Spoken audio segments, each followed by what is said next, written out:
नमस्कार, मी सरिता आणि कॅप्टन सरिता या चॅनलमध्ये खूप मनापासून स्वागत करते।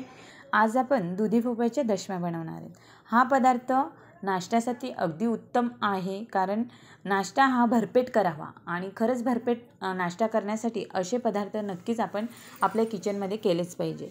चला तर हा नाश्त्याचा जो पदार्थ आहे अगदी झटपट अगदी 5 ते 10 मिनिटात आपण बनवून तयार करतो आणि गरमागरम सर्व करतो। सगळ्या फॅमिलीला अगदी लहान मोठे थोर सगळ्यांसाठी आवश्यक आणि पौष्टिक। म्हणतात दुधी भोपळा हा हृदयासाठी खूप बेस्ट आहे किंवा खूप चांगला असतो, पौष्टिक असतो।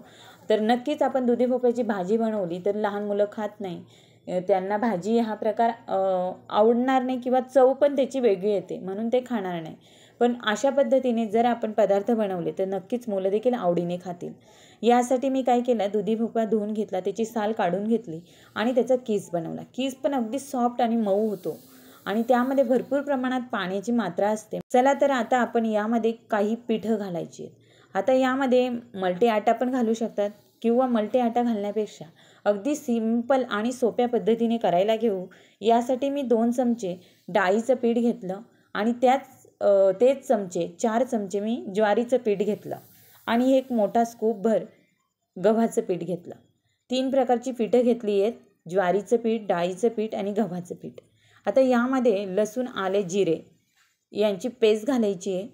यानंतर चवीनुसार हळद, लाल तिखट, मीठ, बडीशेपची पावडर हे सगळे जिन्नस घालून आपल्याला हे मळून घ्यायचे।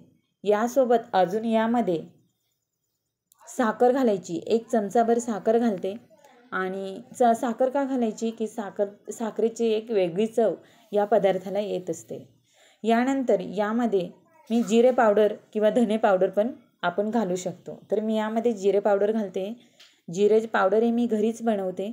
जिरे हे नॉर्मल असं भाजून घ्यायचे लो फ्लेमवर आणि त्याची पावडर बनवून ठेवली की महिनाभर आपल्याला सहज अवेलेबल होते। यानंतर यामध्ये चवीनुसार मीठ घालायचंच आणि हे सारखं चिकट असतं, म्हणजे आपण जेव्हा हे मळतो तेव्हा ते चिकटपणा यामध्ये असतो, तर त्यामुळे काय होतं हातालाही चिटकतं किंवा कढईलाही चिटकतं। तर असं व्हायला नको म्हणून 1 चमचाभर तेल देखील यामध्ये आपल्याला घालायचं आहे। तर 1 चमचाभर तेल घालते आणि हे सगळे जिन्नस एकत्र करून छान असं आपल्याला मळून घ्यायचं आहे। पण नेहमी लक्षात ठेवा, जेव्हा आपण दुधी भोपळ्याच्या दशम्या बनवतो तेव्हा यामध्ये पाणी न घालता मळायचं आहे, कारण दुधी भोपळ्यामध्ये भरपूर प्रमाणात पाणी असतं आणि यामुळे हा जो कीस असतो तो जसजसा वेळ जातो तसं त्याच्यातून पाणी सुटत असतं आणि त्यामुळे पाणी न घालता हे कणिक किंवा हे पीठ मळून घ्यायचे। पाहू शकतात सगळं पीठ अगदी एक दुधी भोपळा होता आणि त्या एका दुधी भोपळ्यामध्ये एवढ्या प्रकारचा गोळा आपण तयार करू शकतो। पाणी न घालवता, अगदी 1 थेंबही पाणी न घालवता या पद्धतीने आपण मळून घेतलं।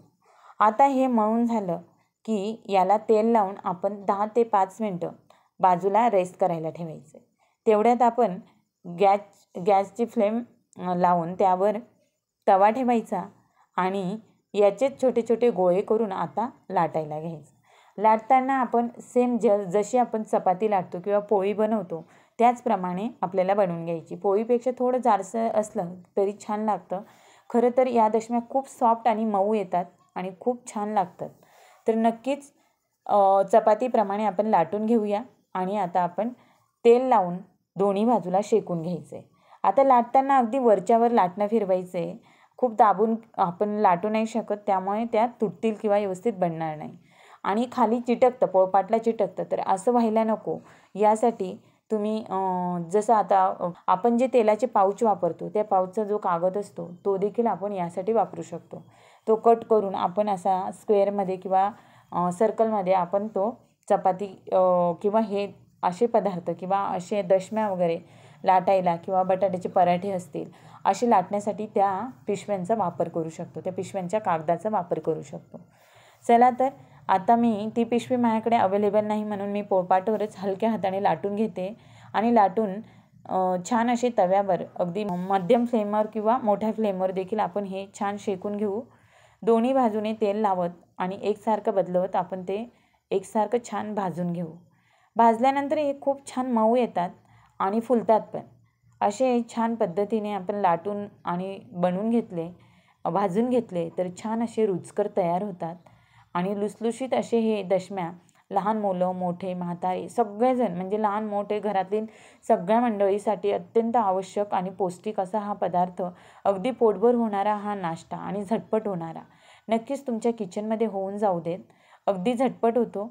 त्याला खूप असा वेळ लागत नाही आणि चटणीसोबत किंवा दहीसोबत आपण किंवा केचपसोबत अशा म्हणजे जशा ज्या त्या आवडीनुसार आपण सर्व केले आणि त्याप्रमाणे आपण खाऊ शकतो.